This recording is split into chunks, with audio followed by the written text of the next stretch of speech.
both of these teams are forced into conscription, hobbled into battle with damaged and disabled goods aplenty in front of all the Niners faithful at SoFi Stadium.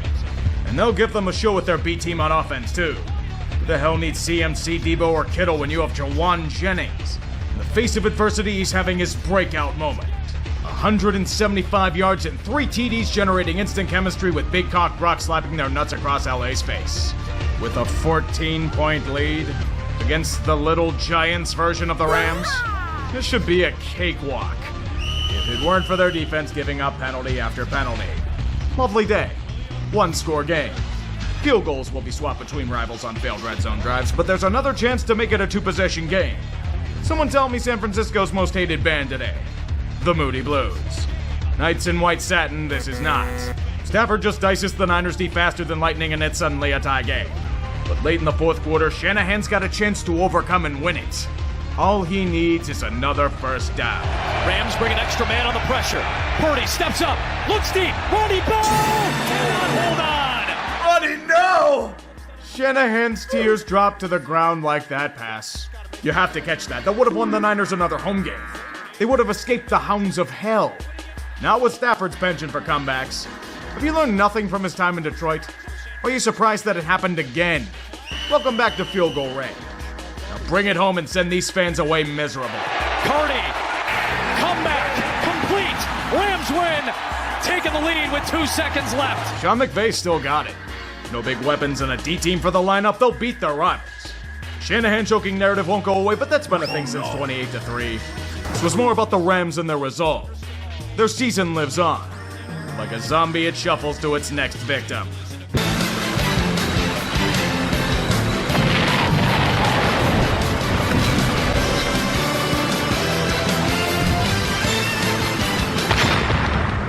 Do I have to go over this? This wasn't football. This was on-field jankum derived from heaps of cow dung.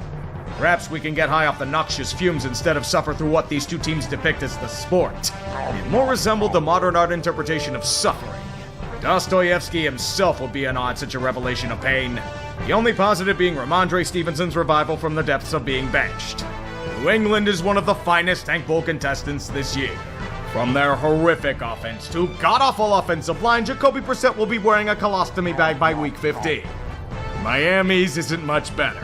Tyler Huntley starting again, and he's leading a Pro Bowl caliber charge of shit. Only the field goal will be their ally as the Dolphins slowly creep into the affair. Yet New England isn't what we call good. Miami will cradle the ball Tyreek style and hold it for most of the fourth quarter. Thank you, battered Patriot defense and penalties. They'll slowly go down the field, and in the most shocking revelation, Miami scores a touchdown. In a tourless age. Crazy. Yet the on-field abortions will continue. The Patriots are rushing with fury. They get to the red zone, and worse, a touchdown is secured. Or so we think. Jalen Polk is 1 foot down, a toe in, and then the heel goes out of bounds. The Patriots lost their plot armor a while ago, so this pass is incomplete. Everyone feels so bad for them as they lose. Miami survives an atomic bomb dropping to go 2-3. I don't get it, but they did. Now may we never speak of this again.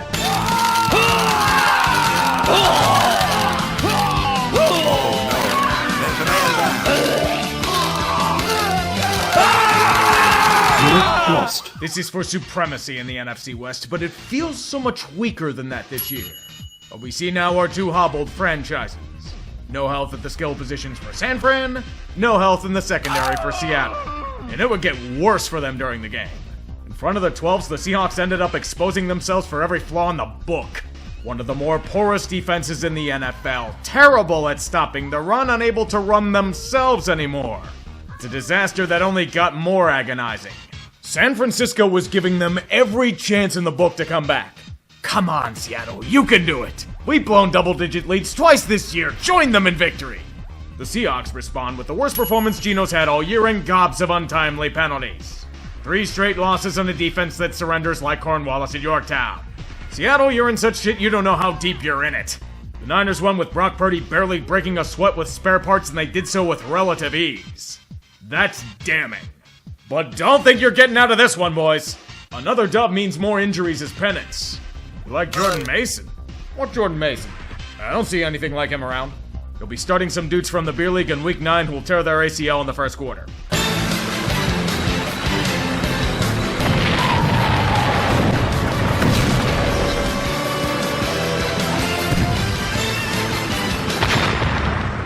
Final game in London was one so ugly it could be called beans on toast. It's here where the Jags finally get revenge for the 2018 AFC Championship game. Miles Jack caught it and Jacksonville won it today. Far too late to feel joy, but if a team can't stop Tank Bigsby from running over his opponents, just keep feeding him the rock.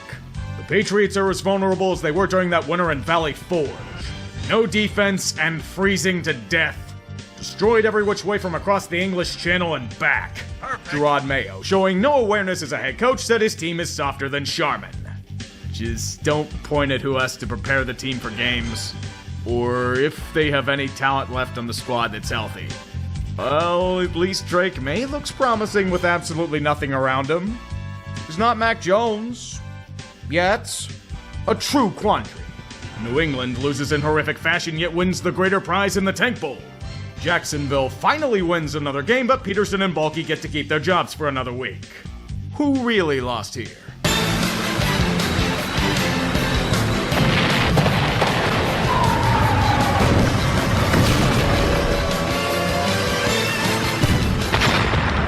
This was truly a game of games.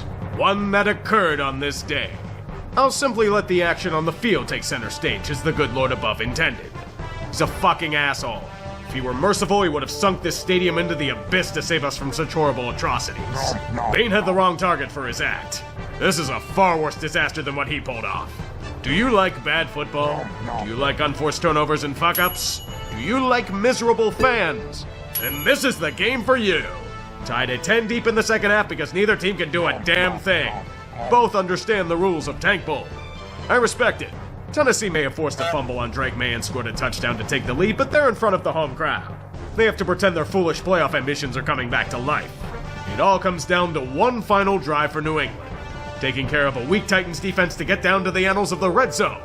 But time is running short, and past attempts have come up empty. Last chance, Patriots. Godspeed. Patting the ball. May scanning. Loads of time. He'll roll. Nope. He'll run. A sidestep. He's ready to throw. Nobody's open. Touchdown! The Titans imploding. Never saw that happen before. Drake May pulled magic beads out of his ass to bring this game to overtime. Unfortunately for him, there were only a finite amount in there. Turns out the Patriots lack pieces on defense and aren't facing the Jets. Tennessee and their suspect offensive line's just gonna bully them in the trenches to eat pretty much all the clock available. The best defense is offense, and this gimme field goal gives them the lead. It's gonna be up to Drake to pull off the greatest heist in his career. May rolling, throwing back, down the field, intercepted. He was caught by infrared sensors and shot by turrets. Cheer up, New England. This gets you one step closer to Travis Hunter. This is a great thing. Tennessee can deal with this pesky winning. You're gonna get the real prize. It's one your organization needs badly.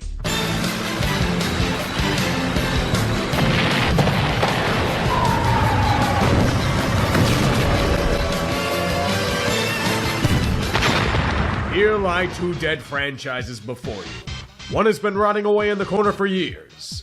The other's been using necromancy to try and keep themselves alive, yet failing miserably at it.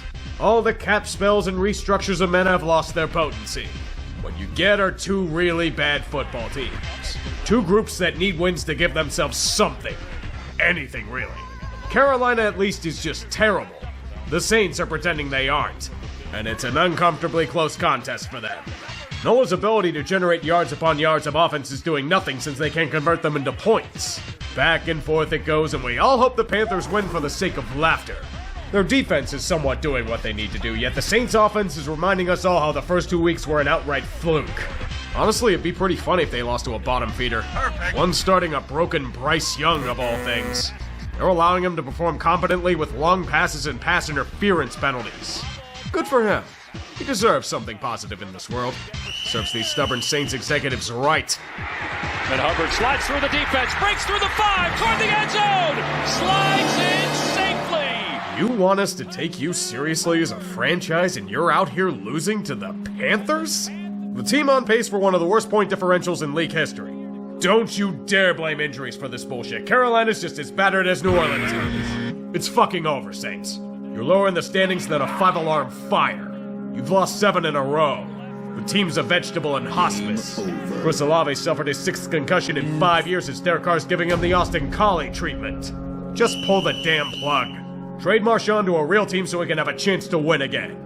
And then send Dennis Allen with a canoe into the Gulf. Forgive them, Lord, for they have sinned against you.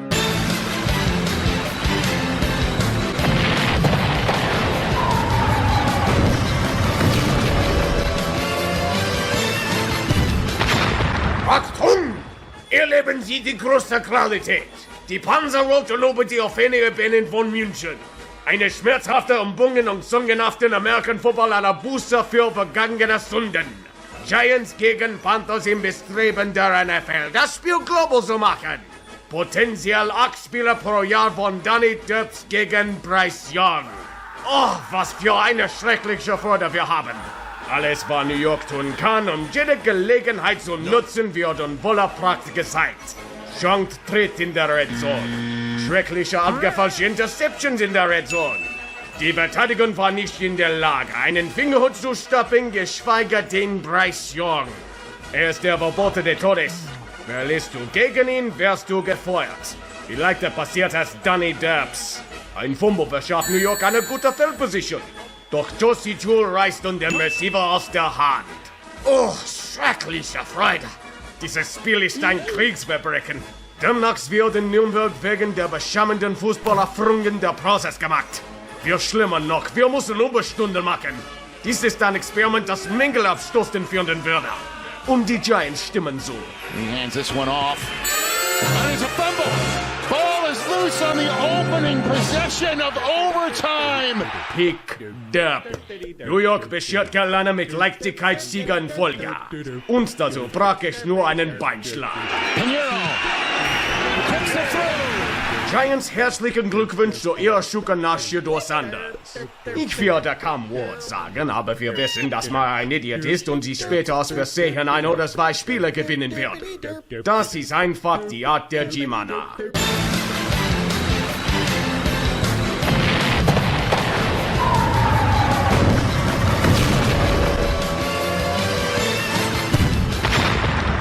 New Orleans is doing it again. They're rattling off a few wins when it doesn't matter and deluding their executive branch into thinking being competitive is just a few less injuries away. If you didn't expect this surge to another 8-win season, I don't know what to tell you. Famous Jameis is returning to the place he made delicious turnovers in and baked an outright gem. Almost 400 yards of passing in a near immaculate day. If the Browns don't get in their own damn way at every opportunity, or if their kicker could make a damn field goal. It's tied at 14 in the second half, but unfortunately this is where Cleveland's hopes begin and end.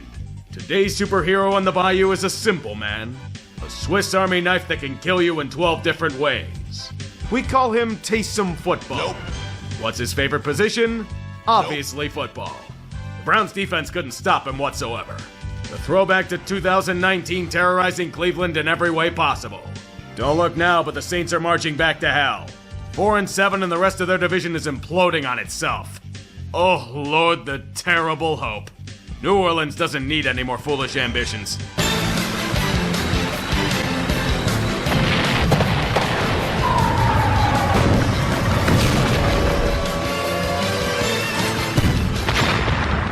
The fortunate thing is that Miami has a chance to escape Tank Bowl contention soon.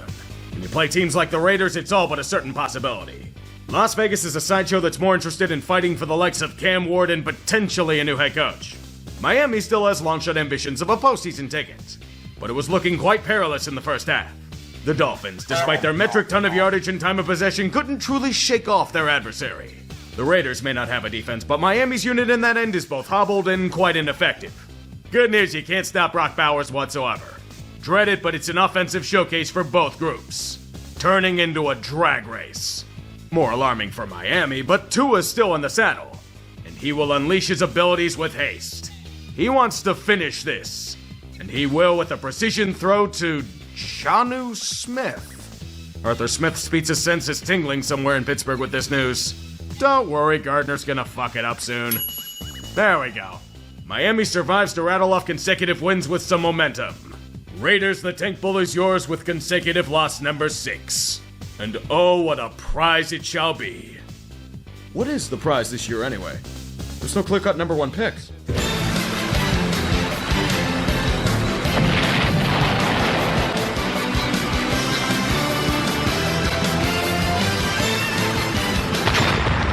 Anyone pay attention to this game? It merely existed as background noise as America indulged in roast turkey and groan-worthy lectures about politics at the dinner table. This was slop content. Cooper Rush against Drew Lock in a poorly executed trash heap merely made for cheap views and shock value. The shock is in how terrible it was. They couldn't even give us the Tommy DeVito and Trey Lance comedy fest that would have supplied entire food banks. I don't even remember a single notable moment out of it besides the pick 6. Everything blended together. A great game to pass out on the couch with a food coma. Unfortunately for the rest of us, such a miserable display as Finite and Dallas stay slightly ahead for their first home win of the year. Oh, wonderful, Jerry Boy can pretend his team's competitive and do nothing to fix things. My God, you beat the Giants? A team without Sexy Texy for the year now? Joke's on them, they wanted to lose for the first pick. We should really be afraid. You barely took care of a garbage team, Micah. Calm your damn tits. The only thing you're coming for is a vacation to Cancun in January. Speaking of Cancun... Miss!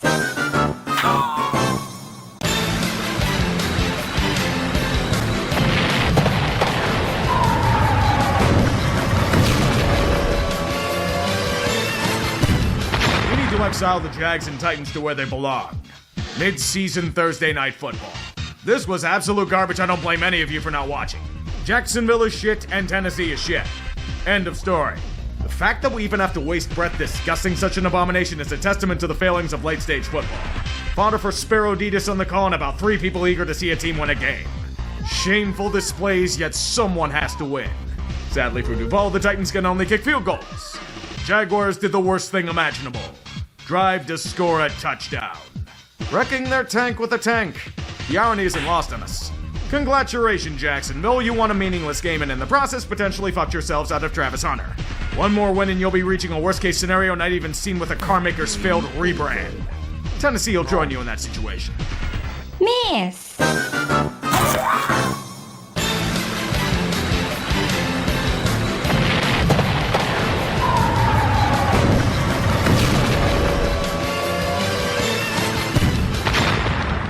What do you get when you have a team that literally can't do anything on offense against a team undone by themselves? A total dumpster fire. The banner before the game was a harbinger of what was to come. Both these teams embraced the spirit of what Tank Bull should be. Awful football, especially on the offensive side of things. The only rewards for the poor souls that drank themselves into a stupor in the parking lot are stalled drives and punting, especially by the Giants. And if New York can even do anything, it's undone by brutal penalties. Nolans may have a 14-3 lead, but that doesn't mean the agony can't continue. New York commits the horrible crime of making this a one-score game with a touchdown drive. So Tank enthusiasts are forced to pay attention to this monstrosity for the sake of draft position. You'd think it'd be over after Drew Lock gifting them a pick on 4th down. But I have horrible news for those of you that wanted a non-eventful game. The Saints have to punt it back. But it's a final drive and the G-Men can't do shit with the ball, though. Oh no. Danger! Danger! The Giants are ruining their tank. I repeat, the Giants are trying to fuck up their quest for a new QB. Horsecock Lock has driven them down near the goal line. They are trying to tie the game with time winding down. God save us all. Kreider the snap. Gillen the hold. The kick no good. Whew, I was worried New York was going to try to win or something. Don't be sad, Giants fans. You're one step closer to Ward, Sanders, or Eller. That block was huge for the future. New Orleans can have the meaningless victory. They aren't doing shit with it anyway. Know how I know this? Derek Carr has a fractured non-throwing hand. Any extremely slim chance of going somewhere? It's got. Have fun.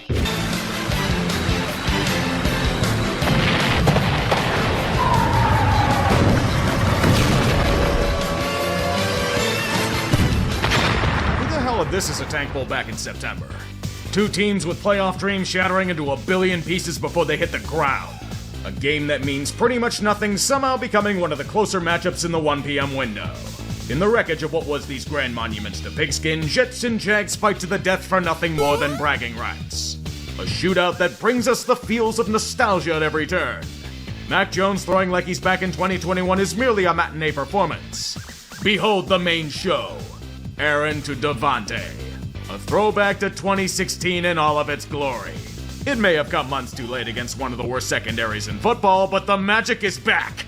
Rodgers unleashing hell with his old compadre to deliver the Jets a victory when the war's been long lost. You certainly aren't with Little Mac after all. Perfect. Behold, New York. A meaningless win that only leaves you even more bitter since it didn't happen earlier. If you aren't with the Jets at 4-10, don't hop on the bandwagon when they're 5-12.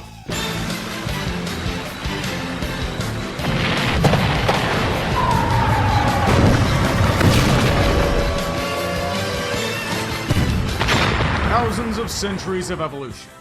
The cavemen who survived predator, foe, and brutal conditions fought tooth and nail to deliver this abomination to our doorstep. You can call this matchup many things. Football is not one of them. We had two teams to pick what was apparently supposed to be the sport, but it was like a 2-year-old playing the piano, slamming keys for the hell of it. Sadly, someone had to win, and today it was the team with the most to lose here. The Raiders can't do anything right. They're a garbage team that inverts Al Davis's trademark saying, but when it's beneficial to lose, then they beat an opponent. They desired defeat, but Jacksonville outsucked them in the art of failure. And there's only one sarcastic cry from their fan base. Raiders! Oh, you done fucked up now. A year so full of misery that the most devastating loss is in a win. The tank's been dismantled into 1,000 pieces, dropping from first all the way to 6th. Cam Ward and Shedeur Sanders might be off the table, and Mark Davis is celebrating this organizational jackknifing. This is why you stay pathetic, Las Vegas. You lost the number 1 pick, but locale of the week is absolutely in view. Antonio Pierce truly is the greatest Giant. He made the greatest play for that team in his career. Fantastic news for them.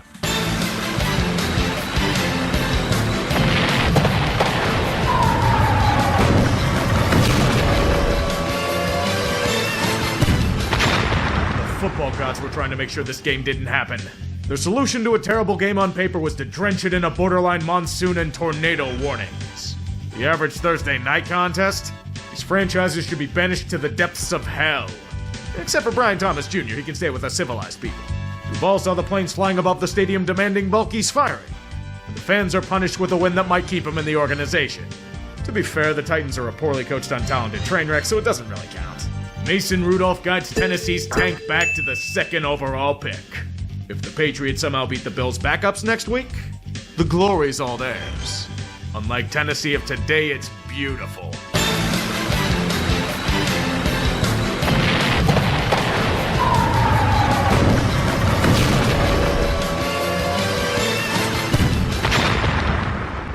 When a terrible team wins one game late in the year, it's devastating. When a terrible team goes on a winning streak late in the year, it's a wasted season. The Raiders had the number 1 pick in their sights, but for whatever reason, they unleashed anger at their team plane having mechanical issues the night before. An actual running game for Las Vegas? Now of all times? Fucking Amir Abdullah, a 10-year journeyman suddenly transformed into prime Marcus Allen with over 100 yards on the ground. The tanks are rolling, he and Brock Bowers are the landmines to blow it up. Bowers is an absolute beast on the field. So deadly, he set the rookie record for receptions and yards by a tight end. Under their might against a dead franchise, Las Vegas goes down to 8th in the lottery. There will most likely be no Project QB to ruin. Maybe they'll be like the Saints and pretend their failures are due to injuries. I think this might have been Cameron Jordan's last home game for them. He deserved better. What a shame. The Pastronaut is once again landing. Josh Dobbs is seeking one more miracle run after the memes ran wild last season. It didn't work out as planned. The Niners merely recreated what they've experienced for most of the year. Patrick Taylor Jr. may have had a 100-yard game, but when the defense can't stop a damn thing, it's over. Just over. Kyler Murray finishing a disappointing year with 4 TDs, and that's a wrap. In a decrescendo from what was supposed to be an incredible run, Arizona takes them behind the shed and pummels them within an inch of their life. What a dud. San Fran paid for a Rolls Royce and ended up receiving a total junker. Now the question is, what the hell do you do from here? The Cards are showing progress and they might not be the division's jobber for much longer. Especially if MHJ plays up to his potential and they get a few more assets to fortify holes on the roster. It's gonna be a long offseason, Niners. A Super Bowl may not be in your future, but another injury bowl certainly is. They're becoming a dynasty in this medium. Important matchups, we begin with what I'm truly excited about. A generational competition concluding with only one champion. Tank Bull!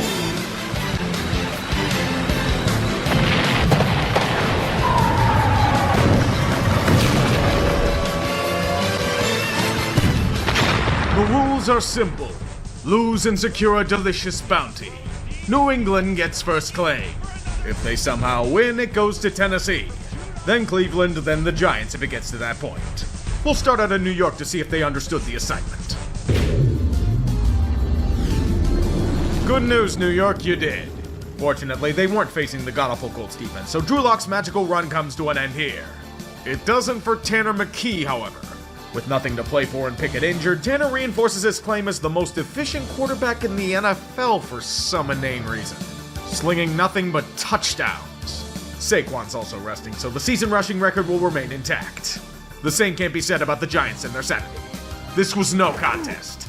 Winning one game late is one thing, but winning another would have resulted in riots on the streets. Tell the officers to stand down. Philly simply took them out to solidify their claim for the second seed. It's more than good enough for Shane and Dable to stick around for another campaign. Easy enough. So far, so good. The final week always brings out the obscure and the circus acts.